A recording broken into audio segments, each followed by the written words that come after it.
দুপুরের খাবার শেয়ার করতে চলে আসলাম। তো আজকে আমাদের এলাকাতে কারেন্ট ছিল না, কিন্তু কারেন্ট না থাকলে তো খেতে তো হবেই। তো কারেন্ট না থাকলে তো জানেন একটু পানির সমস্যা হয়। তো তাও যা যা রান্না করেছিলাম এবং যা যা খেয়েছিলাম তাই আপনাদের মাঝে শেয়ার করতে চলে আসলাম। তো আজকে প্রথমে ট্রাই করেছিলাম হচ্ছে কাঁচা টমেটোর ভাজি। এই ভাজিটা মূলত কাঁচা টমেটো, আলু আর শুটকি দিয়ে ভাজি করেছিলাম।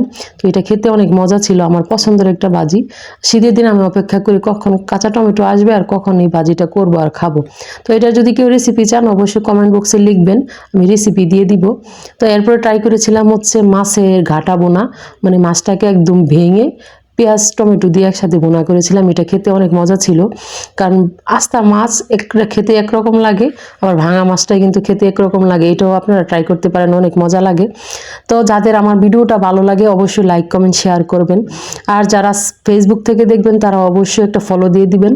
আর যারা ইউটিউব থেকে দেখছেন তারা অবশ্যই সাবস্ক্রাইব করে দিবেন। আর যারা সাবস্ক্রাইব এবং ফলো করে দিয়েছেন তাদেরকে অনেক অনেক ধন্যবাদ। তো ভিডিও বানাই আমি, কিন্তু ভাইরাল করার দায়িত্ব হচ্ছে আপনাদের। কেউ ওই ভিডিও বানায় নিজে নিজে ভাইরাল হতে পারবে না, কারণ সবার ভালোবাসা এবং সাপোর্ট পেলেই ভিডিও ভাইরাল হয়। তো ভালোবাসা পারলে একটু অবশ্যই দিবেন আপুরে। তো এরপরে ট্রাই করেছিলাম হচ্ছে আপনার সিম আলু টমেটো দিয়ে একটা রান্না করেছিলাম একটা তরকারি। তো আলহামদুলিল্লাহ